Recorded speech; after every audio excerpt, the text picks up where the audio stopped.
Good evening. I'm Ruth Charles, and I'm your moderator for this League of Women Voters Candidate Forum for Soil and Water Conservation District Supervisors. Our 2024 Voter Service Forum co-sponsors are the Advocacy Center from Winona, AAUW Winona Branch, Engage Winona, Project Find, and Winona State University Department of Social Work. We're providing this forum via government access channels on HBC and Spectrum, and the public is invited to attend here in City Hall. And we would like to thank the City of Winona for allowing us to hold this educational forum in City and Council chambers and the use of staff and technical assistance in this forum. The League of Women Voters is a nonpartisan volunteer organization organized at the local, state, and national level to encourage citizens to become educated and participate in government. While we as a league do study and take stands on issues, we do not endorse or support political parties, candidates, or tell the voters how to answer referendum questions. We will read opening statements from candidates who are unable to attend the forum. For our home viewing audience, you may call in questions to be considered this evening by calling the numbers in front of me, which is 507-457-8280. A volunteer will write up your question and bring it to the question facilitator table. This evening, we are to welcome the candidates for the Soil and Water Conservation District. From District 2, Thomas Lindsay was not able to attend tonight and did not give us a statement to read. From District 3, we have Lynn Carlson, Dale Hadler, and Bill Rokamp. And from District 5, we have Andy Kronbusch. To understand the soil and water conservation districts, a little background knowledge is needed. According to their website, in 1937, the Minnesota legislature passed an Enabling Act to give citizens the power to form soil conservation districts. The purpose of the soil and water conservation districts is to conserve soil, water, and related natural resources on private land. Soil and water conservation districts are political subdivisions of the state with certain powers and duties. They are also subject to other state statutes and rules which govern the conduct and operation of public bodies. Soil, water, and conservation districts do many things. For example, conducting resource surveys and demonstration projects, as well as carrying out soil and water conservation measures on any lands in the district with the consent of the landowner. And you can find more of this on their website. Residents of Winona County will vote for candidates in all 3 districts. Tonight's forum is intended to provide the voters with information so they can make an educated choice on the ballot. The views expressed in this educational forum are those from the candidates. The League of Women Voters participation policy and ground rules were provided to the candidates with their invitation to attend. This is a live cable TV broadcast. The public was invited to submit questions for the candidates through the League of Women Voters email site on its Facebook page. Question facilitators from the League of Women Voters and its co-sponsors viewed the questions, and the League of Women Voters moderator has final selection of the questions to the candidates. This forum is being taped, may not be edited, and must be broadcast in its entirety in accord with all the FCC regulations. The League of Women Voters will determine the questions to be asked, and attempts in good faith will be made to cover all areas of interest expressed in advance of the forum by the public. The candidates will not know the questions in advance. Questions that are hostile, partisan, embarrassing, inappropriate, or of a personal nature will not be asked. Questions on similar topics may be grouped. All questions become the property of the League of Women Voters. Our timekeeper for this evening is Wendy Draves. The candidates will strictly observe the time minutes on responses. The timekeeper will hold up cards to indicate what time is about to expire. Once the stop card is displayed, candidates will stop at the end of the current sentence. Opening statements will be 2 minutes, questions will be 1 minute, and closing statements will be 1 minute. So the candidates with us today, and starting with District 3, I'll let you introduce yourself so we can test the mics. Good evening, everyone. Thank you for being here. Thank you to the League of Women Voters for organizing, facilitating this forum tonight. All right, just say your name so that I I'm get Lynn through. Carlson. Thank you. All right. Okay. Dale Hadler. My intro. Thank you. Yep. Bill Rocamp. Great. Andy Cronebush. Thank you. All right. We will have a rotation of who answers the questions, and I will address the candidates by their full name, because that is how you will see their names on the ballot. We would like to begin with opening statements, and our first speaker will be you, Lynn Carlson. Okay. Go right ahead. Hi, I'm Lynn Carlson. I have an environmental science degree and have spent my entire life thinking about conservation, whether it's energy or our resources. I'm currently teaching in the public school system as a substitute. I also teach classes in Qigong and Tai Chi at 3 different locations in town. And I do some work for my neighbors. I've been serving on the Planning Commission for, I think, just over 6 years now. So I've been learning a lot about how the county handles the conditional use permits and the use of land, and how private property owners can request modifications and things that they'd like to do with their land. I lived here 50 years ago, went to the cities for 20 years, and now I've been here for 20 years again, and I have seen some very big changes in the landscape, not so much with population, but definitely with the landscape. It's interesting, when people talk about the driftless region, they think of the glacial till and not having any glacial till.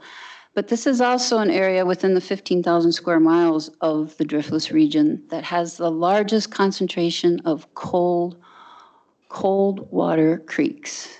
We have a lot of surface water in this area, and it's really important that we think about our water, how we use it, the quality of the water, and how it affects the people, not just the animals in this area. Thank you. Thank you. Our next 2-minute opening statement will be from Dale Hadler. Hi, I'd like to thank the League of Women Voters and everyone here for this evening's event. First, let me introduce myself. My name is Dale Hadler, and I'm running for the Winona County Soil and Water Conservation District Supervisor for District 3, comprising of Winona, Rolling Stone, and Hillsdale Townships. I bring a number of experiences that make me a well-qualified candidate for this position. These include professional experiences in the areas of conventional organic and urban agriculture, as well as human services. They also include experiences as a non-operating farmland owner, facilitating communication between my father and our tenant on a conventional corn and soybean farm in Champaign County, Illinois. In addition to these professional experiences, I have both undergraduate and graduate coursework in recreation and park administration, agriculture with an emphasis in natural resource management, and a theology degree with coursework in creation and land care. These experiences are in addition to my service on the Winona County Parks and Environment Advisory Committee, and the last 18 months of my observing Soil and Water Conservation District meetings, WINLAC, One Watershed, One Plan meetings, Whitewater Joint Power Board meetings, various soil health and water quality workshops, as well as meetings with the farmers, business people, and the general public listening to concerns regarding soil and water conservation issues. These experiences prepare me to assume my responsibilities on day one should I be elected. I'm running because Winona County is a beautiful and welcoming place, and running for this office is a way of giving back to this community. I was raised to believe that helping others is very important, and this opportunity allows me to help others while pursuing an interest that I've had since I was a small child. I heard my father and grandfather discuss conservation practices on the farm my father grew up on. This was a passion encouraged by my uncle, my mother's oldest brother, an agricultural attorney who committed his life to helping farmers. Okay, thank you. Your time's up. Next, we'll hear from Bill Rocamp, and he's also from District 3. Thank you. I'd like to thank the league for putting this on. I think it's a great service. Pardon my speech, I've got a little bit of a kind of a lingering cold. So I'm running for District 3, which includes the city of Winona, Rolling Stone, and Goodview, other outlying areas. I am a lifetime farmer, except for 2 years that I was in the Army, and then 2 years working off farm before I got the chance or the opportunity to return to the farm. My wife, Jeannie, and I, and our 2 daughters ran the farm for over 40 years. We have sold the dairy farm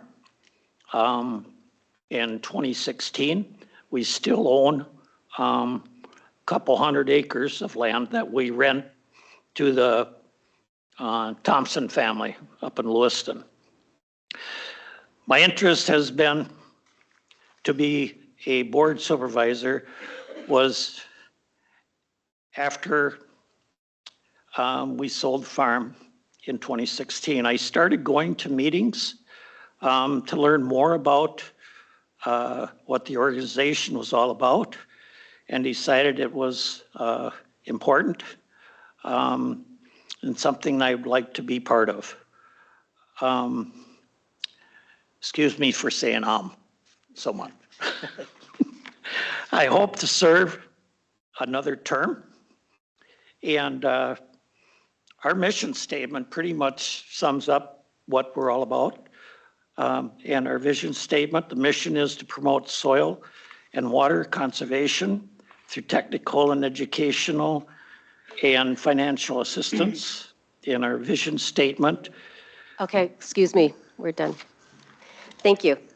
Next, we'll go to Bill Rokamp, who's from District 5. Andy Cronenbush. Andy, I'm putting names together, and I'm so sorry. I've got Andy 5 Rokamp, brothers. but I got the correct district, District 5. Andy Yes. Rokamp, and please give us your 2-minute opening statement. said it Andy again. Cronenbush. Sorry, I'm reading too many pages here. We got it. All right, Andy Cronenbush, Good District evening, 5, and- your 2-minute opening statement. Thank you for being patient with me. Thank you for the invite for being here tonight. My wife Cindy and I, along with my son, farm. We own about 330 acres by Ridgeway, and then we rent an additional 600-700 acres.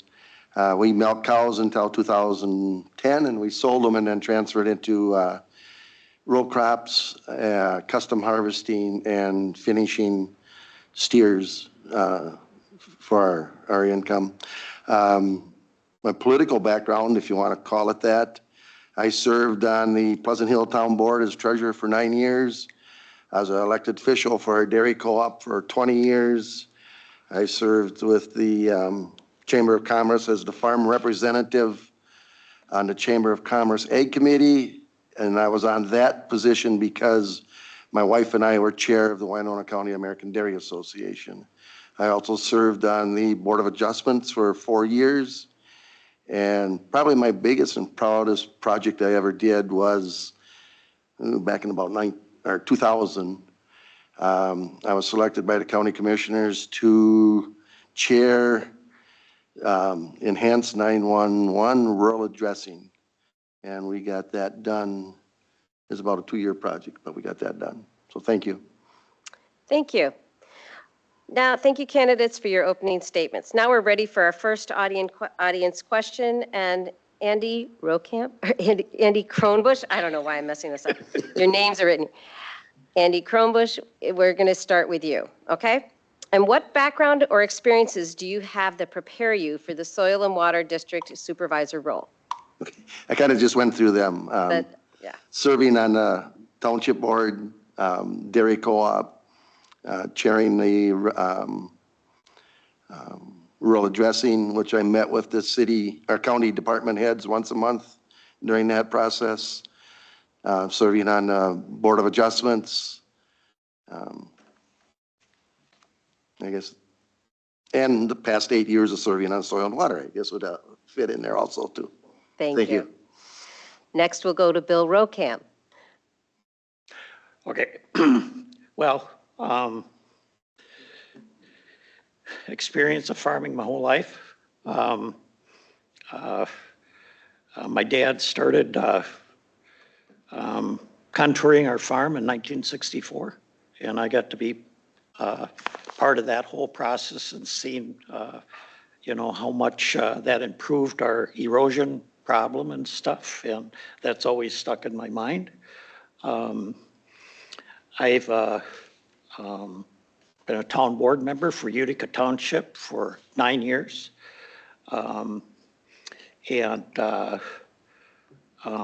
I know there's some organizations I'm missing, but I think I was on American Dairy Association, a member of it anyway, for a few years.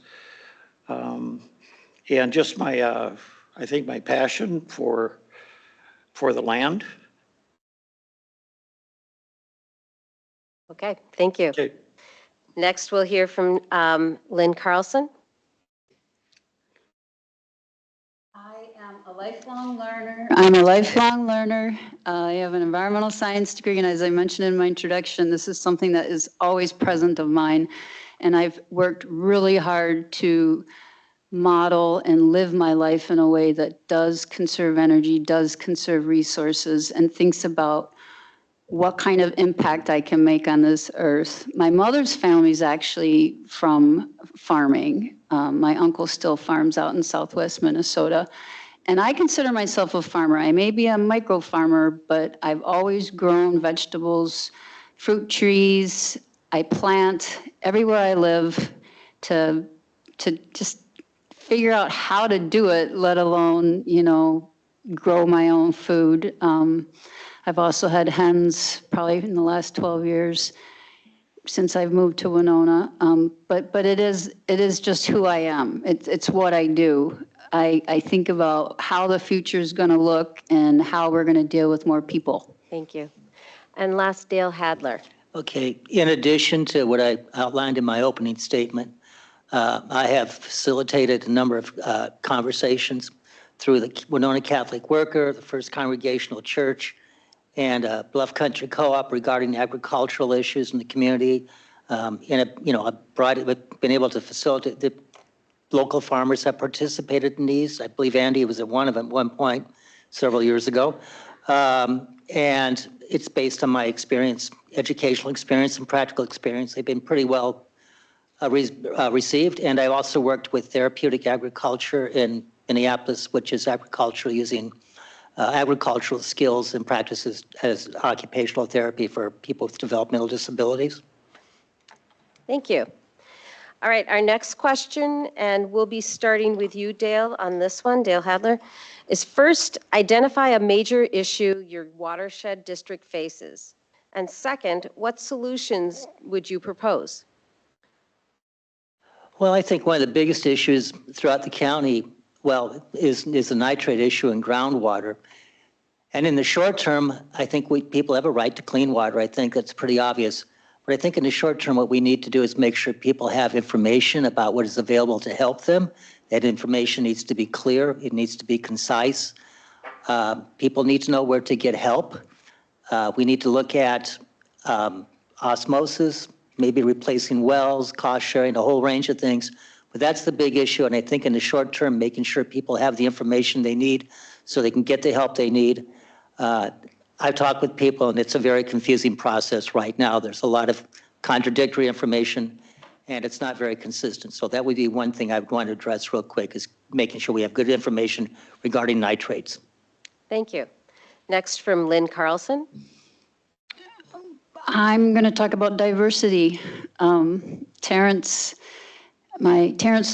Cooper, soil professor at University of Minnesota, basically said that soil is life. Soil is a living organism, and it's how we have life and how we fuel our bodies. One thing that's changed drastically for me in the last 50 years here is the concentration of livestock in the bottom third of the state of Minnesota. I was reminded at a soil water meeting a couple months ago that we love our cows and this place is for cows. And I would like to say that the people matter too, and the people should have a vote. It shouldn't be all farmers on the boards deciding how we are conserving our soil and water. We need a We need a diverse and comprehensive representation of the citizens of this county. Thank you. And next, Andy Kronbusch. I'm going to agree with Dale. Our nitrates is probably the largest problem we have that we don't have a whole lot of control over right now. We do have a lot of things in place for water erosion, grass waterways, diversion dikes, things like that. But the nitrates is a problem. It took probably 50 years or more to develop. It's going to take quite a few years to clean it up. The farmers used university technologies or guidelines for applying nitrates, and through more recent technology that we have, we're better able to control the amount we put on, the means of putting it on. Just for an example, they've developed a unit that goes on a liquid manure spreader that can test the manure and with the soil samples that you have. Okay. Thank you. And finally, Bill Rokamp. Yes, I would agree with both Dale and Andy that our nitrate issue that we have here is a problem. It's unique to southeast Minnesota. Some of that is because of soil types we have. We have got some very sandy soil types that are very pervious, so that nitrates can easily flow into groundwater. I believe that we can get a handle on this if we're allowed to, do the cropping that we need to do. Cover crops is a essential part of that, and that practice has kind of exploded across southeast Minnesota, especially in Winona County. And there are people that have been cover cropping for a while. Okay, thank you. Our next question, let me read this. What does the public know about this watershed? And do people know what this board actually does? If not, what would you do to educate the public? And we're going to start with you, Bill Rokamp. Thank you for that question. We have an excellent staff at the Soil and Water. We have two recent new hires that are, they're just go-getters, and they love to promote, they love to educate. Abby is a great resource for going into schools, going into other meetings, and explaining what Soil and Water is actually doing out there, what good we're doing and stuff like that. They have displays that they take along with them, and I think, and our website. She manages that along with Wanda and Amanda and Jim, and it's a great resource so that people can. Thank you. Andy Kronbusch? I don't think enough people in Winona County know what Soil and Water is and does. In your opening statement, you said that with permission or consent, we do stuff. That's not really how it works. The landowner, whether it's a farmer, just a small acreage, a house out in the country, and there's even people in Winona that's use Soil and Water for different projects that they do. They have to come and request our aid, and then they have to pay, depending on what program they're in, anywhere from 25% up to 75% of the cost. I mean, it varies. There's many different things that we can get money from for specific projects. It's actually quite confusing. I've been on the board 8 years, just about. Last time I was here 8 years ago, I was asked what I knew about the financing of Soil and Water. Didn't know nothing. After 8 years, I think I'm more confused than I started out. Thank you. Thank you. Dale Hadler. Can you repeat that, please? Certainly. What does the public know about this watershed? Do people know what this board is to do? And if not, what would you do to educate the public? Well, the first point, I do think that there needs to be a greater public awareness of this board. Last night I was at Winona State and I was invited there by the Student Senate to discuss some of this. Students left knowing more about it than they did when they came in.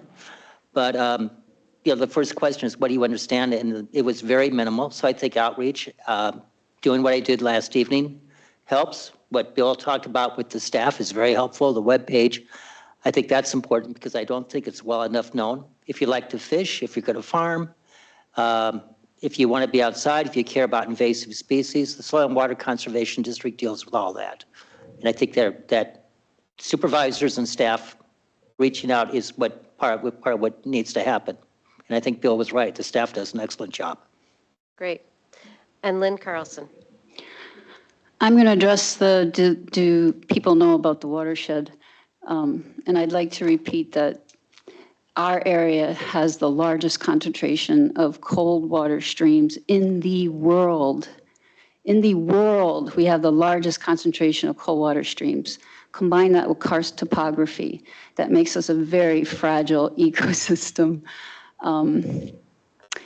And I've been checking ag census reports online. Some of them are a few years old, but the cover crops is actually a really small statistic of our area, and the no-till. It should have been way higher. 40 years ago, they were teaching that at the University of Minnesota. We also have a severe concentration of livestock. You were talking about us having a unique situation with nitrates. Besides Iowa and North Carolina, we have severe concentration across the bottom third of the state. 7 farms are outliers. They're not even severe. They're not even rated. Thank you.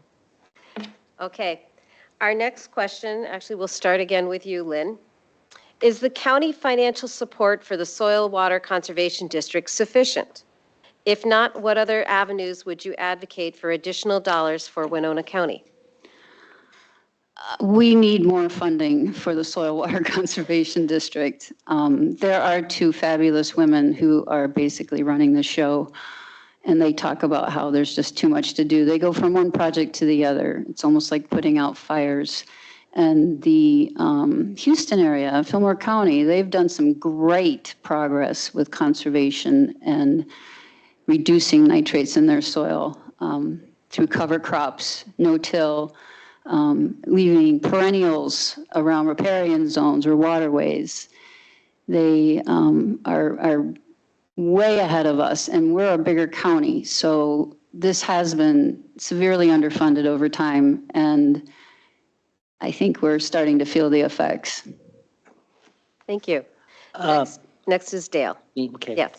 Well, I think you're never going to have enough money. I think that's kind of the bottom line of anything. You can always use more money.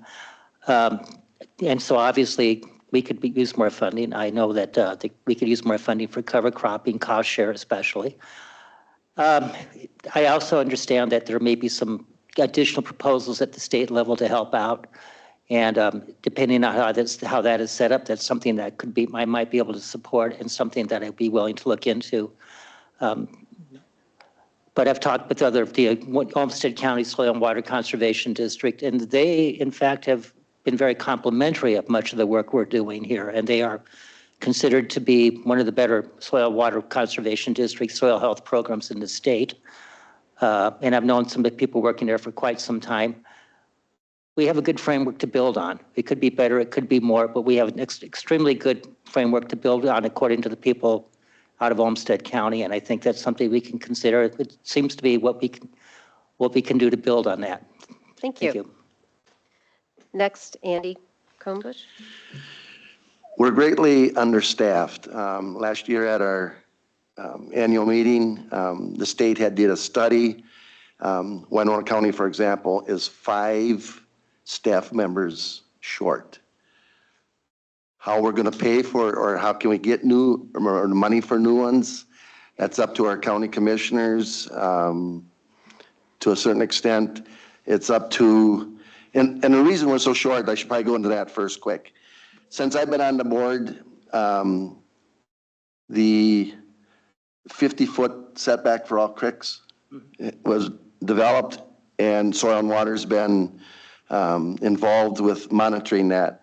We have one watershed, one plan, one watersheds, both in Root River that we're involved in, and now Winlac in Winona County.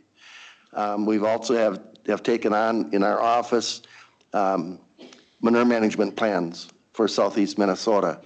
The list just continues. So let's continue. Thank you. And Bill Rokamp. Yes. I agree with Andy, of course. I've seen the same study. But it all takes money. And we're just getting into the WinLAC program. Hopefully, there will be some money in there for staff to do the projects that need to happen in the WinLAC area, which is Winona, La Crescent, and a little bit of Wabasha. And so that's coming. We're just 2 years. I think we're just 2 years into that now, maybe not even that. I sit on a policy committee for WinLAC. So I feel that there might be a little bit of light at the end of the tunnel. Thank you. All right. Our next question, we're at question number 5. Thank you so much for answering all of these. This question is, are there any soil and water conservation district programs that can aid non-farming landowners? And Bill, we'll start with you. Well, I'm not real up on that, but I do think we have a program for people that want to raise bees. We do have, I think, programs to help people with planting rain gardens and stuff like that in town. We do have programs to help landowners with woodland that has been infested with invasive species. And that's been working out pretty well. Other than that, right off the top of my head, I can't think of any other programs that we do have. I'm sure we have more, but those are what I can bring forth right now. Thank you. Andy Cronbush? I want to reiterate that Soil and Water is for all landowners in Winona County, big or small. You don't have to own 2 acres, you don't have to own 100 acres, you don't have to own 1,000 acres. Even just a household area can qualify for getting assistance from Soil and Water. And again, the rain gardens that Bill were talking about, they have so many that I can't even keep a track. Amanda Gentry is probably our specialist in our office for that.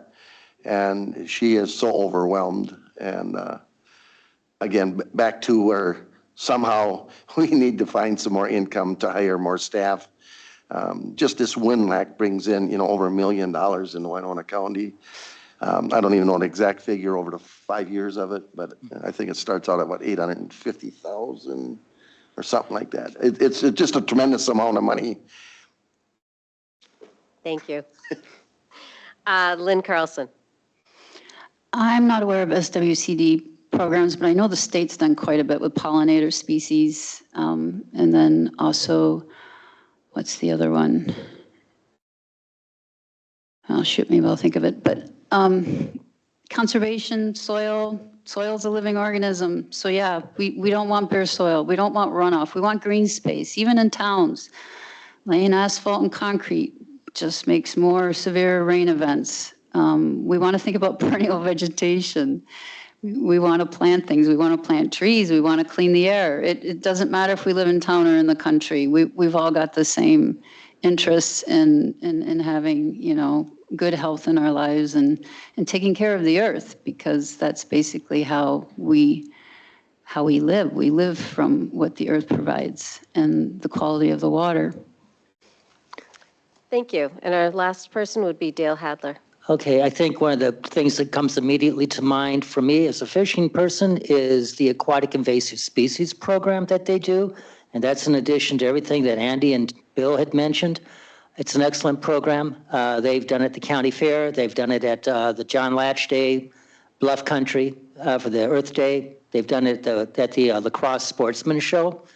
And also Abby Hoffman, who is one of their staff people, does excellent work with school kids, educating them about soil and water conservation work. You can go on the SWCD webpage and see some of the artwork those kids did. I know that artwork has impressed people I know in this community who work with environmental art. So yeah, in addition to what Bill and Andy brought up, I think the aquatic invasive species and the work with school kids are the future. That's really important. Thank you. All right, our next question, number 6, is with current issues of concern over well water contamination, how would you propose identifying those contaminated wells, which many of may not be on the county record? And for this, we're starting with you, Dale Hadler. Okay, and I've had this conversation with many, many people. I think one of the biggest things to do is ask people what's on their property, see what's there. There are a lot of them that are on the map. One of the problems that I've been told, talking with the professional staff, is that there are a lot of really old wells in this county that not only are on the map, but are very shallow. The bulk of the problem, from what I understand, with the wells and with the nitrates are older wells that are shallow, that are encased, that are pre-regulation. So I think one of the biggest things you do is start asking, talking with property owners, seeing what's there. And then at that point, try to do what you can to get the help to the people on that property to make sure they got the water resources to get clean water and to begin to deal with the issues, osmosis, that sort of thing. But yeah, you start by asking people what's there, looking around. Thank you. Next, Lynn Carlson. It seems like we're going to be getting quite a bit of funding for the nitrate problem here. The federal EPA is involved, Minnesota Pollution Control Agency. They're sending down all sorts of mandates that we need to ameliorate the problem with the water. So I would guess there'd be funding to help us identify the wells that people have forgotten about, no longer use. I would guess, if we offered the landowners for it to not be at their cost. But it's going to take cooperation. It's going to take us all knowing that we're working together. No one's to blame. This is just something that technology and modern society has kind of dropped in our laps that we had no idea was coming. And somehow we have to be able to work with the rural landowners so that they want us to come onto their land and find these things. And I guess financially, them not bearing the cost for the amelioration would be key. Thank you. And next, Bill Rokamp. Yeah, I agree with Lynn that, the problem with the wells is that we don't know where many of them are. And to come up with some sort of technology that we could use to find these wells would greatly enhance our capability of locating and finding these wells and sealing them up. They're probably one of the larger contributors to nitrates. We sealed a well at Altura here not too long ago, and they dropped a camera down the well before they sealed it. And it was really eye-opening to see, all the different streams of water at shallow levels coming into that well. So it's a problem. It needs to be addressed. Thank you. And finally, Andy Kronbusch. I think we need an inventory of all wells in the county, and then I think all wells should be tested. Right now, they do have free testing for low-income families, but I think, and I don't know what the cost is, I can't tell you that, but I don't think the cost would be that high that a family wanting to know what's in their water should be willing to pay for the testing, and then have them registered on what's in the water, where the well is, and any other unknown wells on their property if they have it. I also, actually at our last ball meeting, we talked about all the property that the DNR has gained, like in the Whitewater Wildlife Management Area. I used to deer hunt back there. My grandfather's farm is back there above Beaver. I know back then, when I hunted back then, there was open wells that I used to drop rocks down to see how far the water was down. Thank you. Our next question is, how can Winona County Soil and Water District best serve county landowners as well as agricultural practices? And Andy, we'll start with you on that one. I think this outreach program that Abby has been doing just to let the farmers know what's available. Again, earlier in my statement, I said I don't think enough people in Winona County knows what Winona County Soil and Water is and what they're all involved in. And it's such a vast thing, from manure lagoons to grass waterways to terraces. We just have to get out there and let people know. And getting involved, we do a egg safety day, and we do environmental thons with the kids, and hopefully we also do scholarships. And just by reading the resumes on them scholarships, we know that these kids are talking with their parents about conservation and what can be done out there. So outreach, outreach, outreach. Thank you. Next, Bill Rokamp. Yeah, the environmental-thon, I've been privileged to be a judge twice on that, and it's really it's really good to hear these young kids present the projects that they have and stuff. They put a lot of thought into it and stuff. It belongs, or it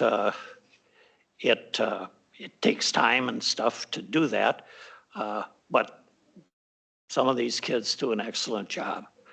So that's part of the outreach part of it. I think outreach is more and more important, just to let the county people, all the county people, I mean, in towns, in cities, on the farms, know what we can do. And maybe the more voices. Thank you. Next, Dale Hadler.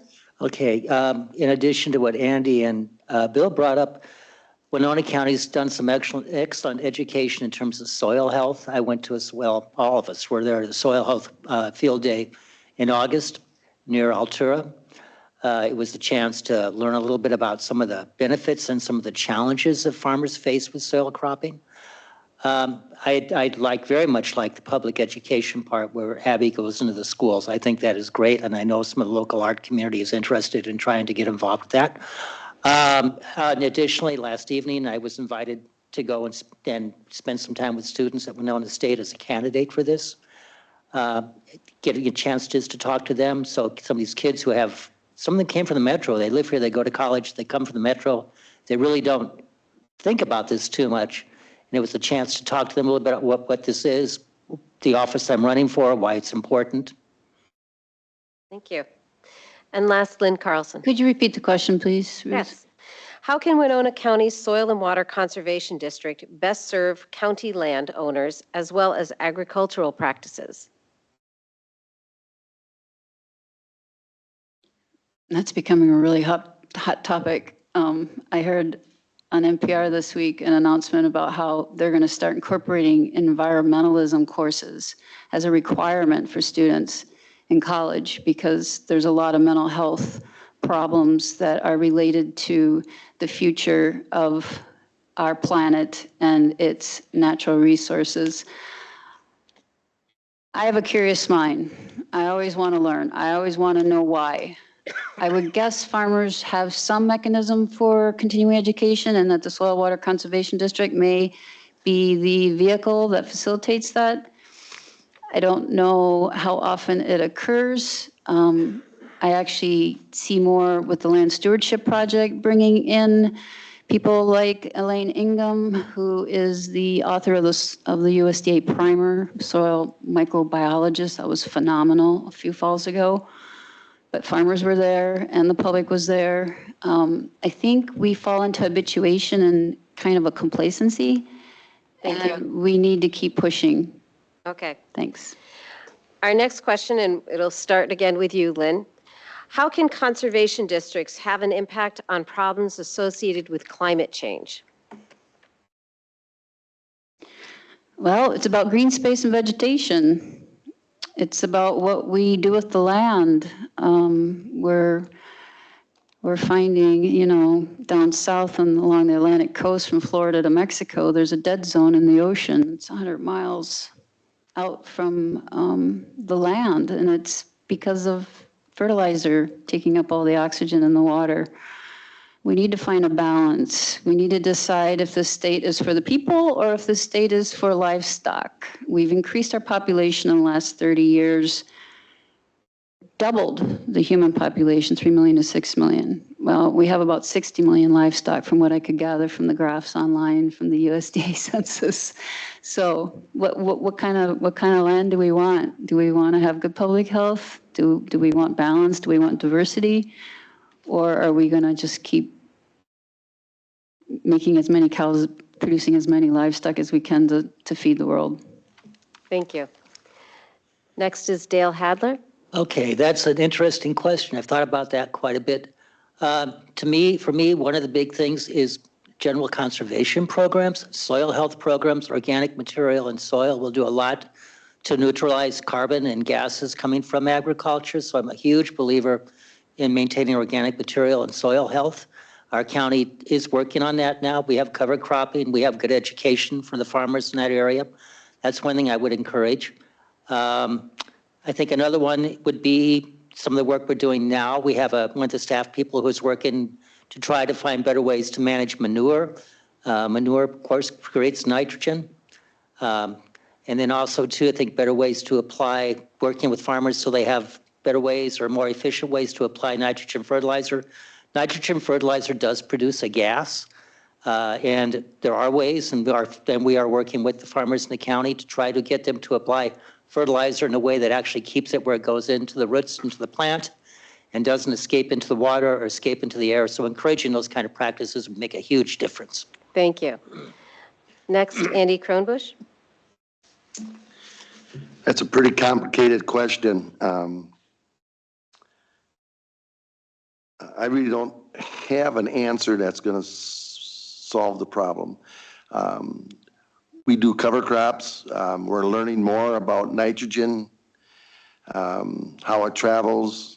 We're learning more with new technologies on how to apply it, test it. I was saying earlier, they've got this unit that goes on a liquid manure spreader that can actually test the manure as it's going through, and it automatically puts on per acre the amount you need according to the soil samples taken. So that's available through the Soil and Water Program out of Fillmore County. Cover crops, there's a lot of things out there that are going to help climate change, but my personal opinion is climate change isn't, well, in fact, I think it's either one, no, sorry. All right. And last, Bill Rokamp. Thank you. Could you repeat it? How can conservation districts have an impact on problems associated with climate change? Well, I think it's basically mostly education of the farmers on how they can get yields that they need to get with less inputs. The seed companies are helping in that area where they're developing plants, both corn and soybean, that will take more more nitrogen from the soil, so you don't need to put as much nitrogen on.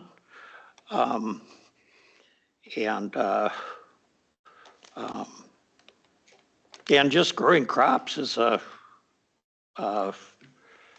pretty good antidote to climate change. I mean, when the crops are growing in this country, our corn puts out more oxygen Okay. than the rainforests do. Thank you. I'm going to try and fit one last question in, okay? And this one will actually be starting with Dale. And this is, do you see large dairy operations as a threat to Winona County's environment? Oh, that's a rather sensitive little topic. I guess the best way to put it is I do support our current animal unit cap at 1,500 units. I also recognize that some of the large dairies do some good work with cover cropping, but I am very skeptical of whether or not it's appropriate to have animal unit operations beyond 1,500 units when you consider the water quality issues in this county and just some of the environmental sensitivities. Thank you. Next will be Bill Rokamp. Repeat the question. Do you see large dairy operations as a threat to Winona County's environment? I do not see them as a threat as long as they are run well. I think the majority of the larger operations in the county are under very good management. With the 1,500 animal unit cap that Winona has, I don't think we're ever going to see anything larger than that. Pretty much the people have spoken. And so people will just have to work around that, diversify or whatever they have to do to able to survive and make a living. Thank you. That was Bill. So next is Andy Crumbush. Winona County Soil and Water, along with all soil and waters, are here to help all landowners in Winona County, whether they're farmers, homeowners, whatever. My personal opinion is that question is really or inappropriate for this forum. We're here to help all landowners, no matter their size. Thank you. And last, Lynn Carlson. I have to agree with Andy. We're not defining what large animal farm is. I mean, there's CAFOs, and thinking you can double the size of your livestock on the same amount of land, to me, is something that could not be reasonably explained. And then if you think too about, when we first started living in towns, when people went from agrarian to, more cosmopolitan like London, we were throwing our bedpans out the window with the offal, and then we started having all sorts of diseases, and it was too concentrated. The people were too concentrated, and there wasn't a decent sewer system for the waste. And a lot of people died. A lot of people died, millions. And now we're doing the same thing with animals. Has anyone thought of that? Do we have a sewer system? Do we have a viable sewer system for the 60 million livestock that are being raised in this state? That's my question. Okay, thank you. We're at the end of our forum, and this is the point where we'd like to ask each candidate to present a 1-minute closing remark, and we will begin with Bill Rokamp. Thank you. Well, again, I want to, excuse me, I want to thank the league for putting this on. I think it was helpful. I hope we have a good audience out there listening to the questions that we have tried to answer. This is what needs to happen, is people need to work together and together we can solve these problems. But if we want to stand off from each other, and he says, she says, sort of stuff like that, we are just stopping progress. Thank you. Next, Annie Kronbusch. I also would like to thank the League of Women Voters for this opportunity. Like I said earlier, I started this progress 8 years ago at the League of Women Voters Forum we were at then. I've been learning every event that we have, I've learned in the last 8 years. I think I'm probably finally getting qualified to serve another 4 because of the fact of the 8 years of training it takes to become a good supervisor. And I just want to thank the opportunity to serve again. Thank you. And next we'll hear from Lynn Carlson.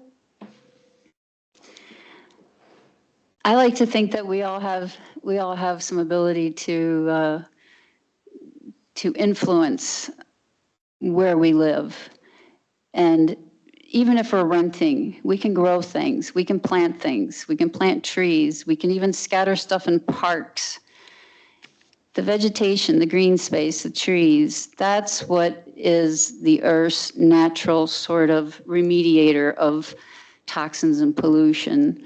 And we need to be smart. Diversity is huge. They teach that in environmental science. You know, genetic diversity is what gives us success for future existence. So we need to get creative. We need to think out of the box. We need to reimagine what a good meal looks like.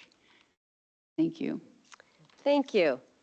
And we are at the end of our time for this forum, and I'm sorry, Dale. I crossed that off before you even spoke. Okay. Sorry. Yeah. Well, just real quick, again, I'd like to thank the League of Women Voters and everyone who is here this evening. I hope the information, the answers you got from us this evening will help you form your opinion for November 5th and help you better understand what the Soil and Water Conservation District does and better understand those of us who are supervisors or those like myself and Lynn who would like to be supervisors, how we see our position and how we feel we can contribute to the Soil and Water Conservation District and ultimately Winona County. Thank you again. Thank you. And I'm sorry. All right, we're at the end of our forum.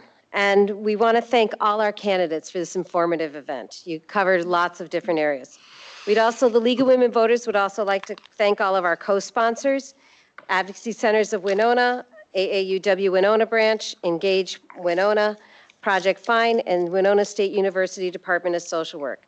We'd also like to thank HBC for taping this educational forum. And this will be posted on our League of Women Voters Facebook page by the end of this week. Tonight, starting at 7:30, we will have a forum for the Winona Area Public School candidates from Districts 3, 4, and 5, so please stay tuned. And next Tuesday, October 22nd, will be our final forum for Winona Mayor and City Council at 6 p.m. The public is encouraged to attend and submit questions for the candidates. We'd also like to tell you about vote411.org. This is the League of Women Voters online voter guide to the candidates that will be on your ballot. This site was developed by the National League of Women Voters and supported by the Minnesota League of Women Voters and local branches. This is our online voter guide where voters can compare candidates' questions on issues important to the election. The website will provide information on candidates that are on your ballot in your precinct. When they ask for your address, it's because your address is connected to your ballot. So check it out and look at vote411.org. You'll find information on registering to vote, a sample ballot, and also polling places. Today is the last day that you can register online for voting on November 5th. It's important that after today, anytime you register to vote, you can register at the polls. So if you want, you can, if you're not pre-registered to vote, you register at the polls, and if you check minnesotavotes.gov or vote411.org for more information on voting and what you will need to register at the polls.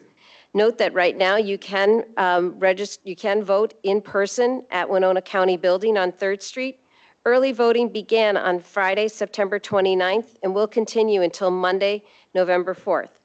The Winona County Auditor and Treasurer's Office is open during regular business office hours to obtain an absentee ballot or for in-person early voting. Please vote. Know that the general election is on Tuesday, November 5th, and except for a few townships, all the polls are open from 7 a.m. through 8 p.m. Thank you, and have a great evening.